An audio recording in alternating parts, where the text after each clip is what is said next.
Hey guys, Dave and Len again. We are going to talk about ancient games that we like. Let me go first. As far as ancient games, I prefer miniature games to standard hex and shit war games because there's no substitute for having like 1,025mm painted figures on the table. I mean, it's just awesome. I play when I play ancients, I play the old rule sets. My dad has a set of rules that he created that's for like mass combat and stuff, so it's just a lot of fun. Some of the ones you've probably heard of from back in the old days I like are like Tactica, and maybe you've heard of Warcry.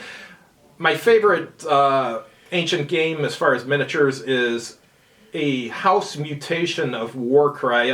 Warcry, the rule book, it's kind of missing some, I wouldn't say it's missing some rules, there's some stuff that's not covered. So there's a house set of rules we used to play where everything was covered in it, and that was a lot of fun. It had, unlike most miniature games, it had an actual combat results table on and stuff, and you'd take your amount of factors versus the enemy factors and stuff to get a result. It was just a lot of fun. And like with elephants, if an elephant got wounded, you'd roll and to see if it goes berserk, and if it does, you roll again to see what direction it moves, and it may charge your own troops and stuff, or the enemy troops. You don't know where it's going to go, so that was kind of cool.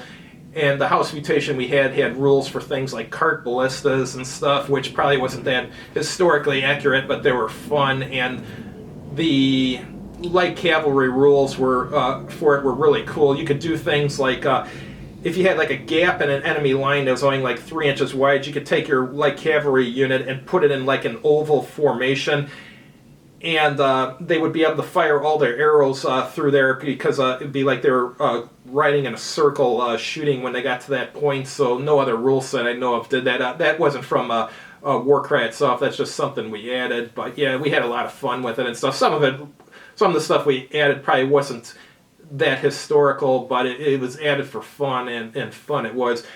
Tell us about one of the games you like for Ancients. Okay.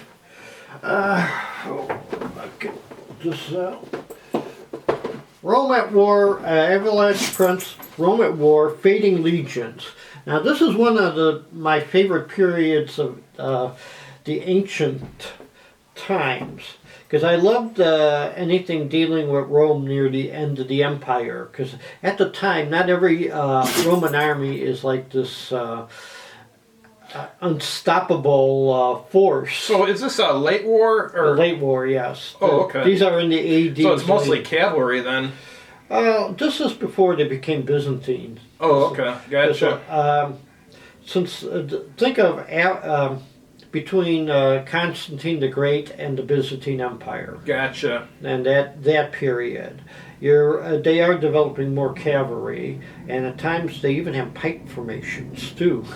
Yeah. So, and this one you're fighting either against the Goths or the Persians, and with the rectangle series, I kind of like it because when you start putting them on the map, you have this nice like row, and they have like this, how you see them from the top. So they do have effect like they're miniatures. Yeah, that's true. I think we played this, didn't we? Yes. Yeah, as you can see here, some of the counters, they're like rectangles and stuff to represent formations, so it's kind of cool. Yeah. It looks like it's falling apart. Yeah, well, it fell out of the bag. These Goths are really ready to go to war. Yeah, because I think you like the classical period. You have the mighty Roman armies. Right, yeah. I also like the early period, too, when ever I've seen it in the... Roman Republic? Yeah, or, things like the Hittites against the... Not Hittites, the Salmis against... Or the Gauls, versus early Roman Republic, where the Roman legions are a little better trained than your average militia, and that's about it. And also the other period of ancient history I like is the pre-Roman, pre-Greek period. Actually, there we are. This one is an example of a time period from about 1500 to 1250 AD. The Chariot era, that's probably what I should call it. I did an unboxing of that one, actually. Did we ever play that? I can't remember. No. What was that? That's some other Chariot game we played. Oh yeah, that was the Chariots of Fire. We'll have to try this one sometime. Okay. I remember the seem a little confusing, but when you play a turn, it suddenly comes together. And I was telling him when I tried it, the Hittites kicked Egypt's ass out of the Levant. And but the problem was I didn't garrison the rest of the. Then the last phase was the barbarian phase, and holy crap, they just came on and there was nothing to stop them. Yeah, if I recall correctly, this had quite a few scenarios, didn't it? I remember from glancing through the rules and stuff, so looks like it would be good. Because these turns seem to be like a generation, about 20, 30 years. Because I think some of the major kings have only 2 or 3, exist for only 2 or 3 years. So. Cool. Yeah. Because I was thinking when I do ancients, I tend to, it's either a strategic level where you run a kingdom or an empire, or you have a battle. There's no really, I can't think of any campaign game. Gotcha. Well, there's nothing to stop you from stringing a bunch of battles together and calling them a campaign and making up some scenarios on your own.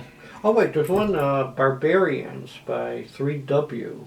That's a famous game with 4 maps. If you got a lot of space, it's a fun game. It's not recommended if you don't have much space. Actually, I remember that it's mostly like 1 year at war, and you could fight out. They give you like about 12, 18 turns, and you got to fight it all out. And but that's also another period, the late Roman period.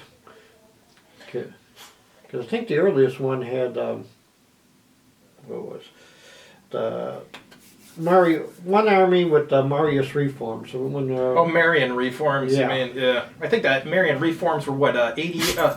I can't remember the exact year. I think it was before Julius Caesar, though. Yeah. I forget the exact year where it occurred. And I was thinking I think they have one scenario about the Caesar's Gaulish Wars. So,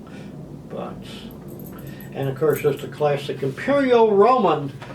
First edition was, I think, West End Games. Then I have the second edition at home. You did an unboxing of it.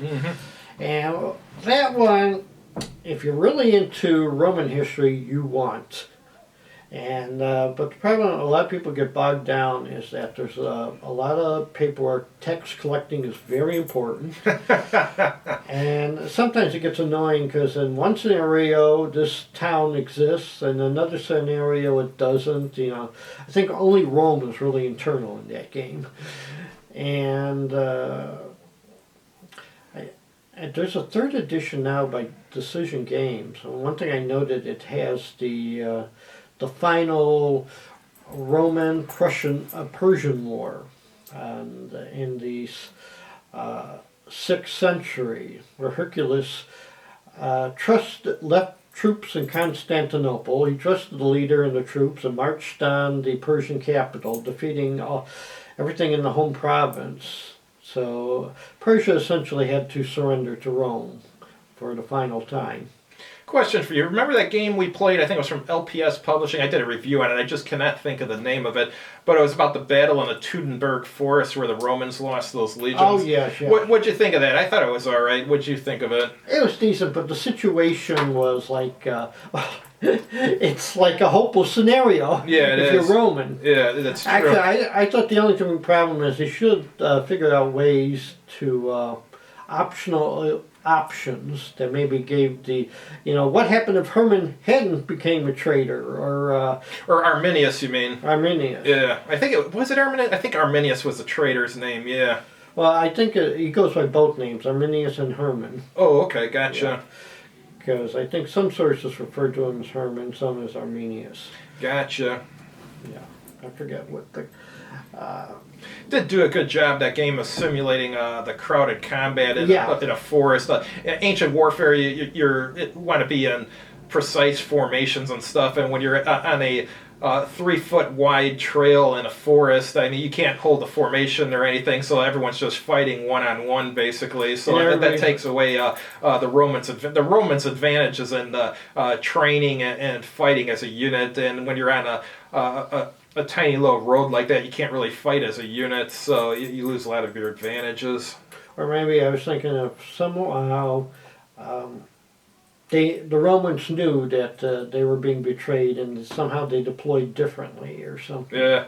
You know, maybe, Well, if they knew they were being betrayed, they wouldn't have gone in that they wouldn't even gone in that direction, really. Because I think they're going to assist some allied tribes who were supposedly being attacked when they weren't. So if they would have known that they were being screwed over, they wouldn't have went to their assistance. Mm-hmm. Or I was thinking maybe a scenario for, because I remember there's one thing a Barbarians does is they have the campaigns after the Teutoburg Forests. So where Germanius comes and kicks ass east of the Rhine. So, and gets the Eagles back. Yeah. What games do you like with Belisarius in it, other than Belisarius' War we like? Do you have any others that have his exploits in it? There was that one Cataphract. That's a good one. Yeah. We played that, I remember. Didn't we? Play it? I'm not quite sure. Yeah, I think we did. Because I remember there was some other game that had similar rules that we played too. Might be some. There's a couple of strategic because the Belisarius era is very good because you have in the middle the Byzantine Empire, the most powerful empire in the world with the best soldiers, and with Belisarius the best general, but they're surrounded by enemies. And if the situation comes where they can unite, it's trouble for the Byzantines. Yeah, he was a really good general. He's not as good as like Alexander the Great or Hannibal or something. But if Alexander the Great or Hannibal had heard about Belisarius's exploits, I think they would have been pretty impressed. Well, one thing about Alexander the Great, some people are noticing, when he invaded Persia, he knew where to go. He knew where all the supplies were. There's no complaint about running out of supplies. And what people don't realize is that Greek mercenaries were serving the Persian Empire for 70 years. Yeah. Maybe they knew a thing or two about it. Because you notice until he gets to the borders of India, his troops are afraid to go into India, and of course they probably realize they don't know a thing about the country they're going into. So maybe they want to head back after all those years of campaigning. So. All right, guys, thanks for watching. We'll have a new chat next week. Not sure what the topic will be, but I saw your responses to the last one where I asked about some of the topics, so I'll keep those in mind for either next episode or one of the future ones. Have a good evening.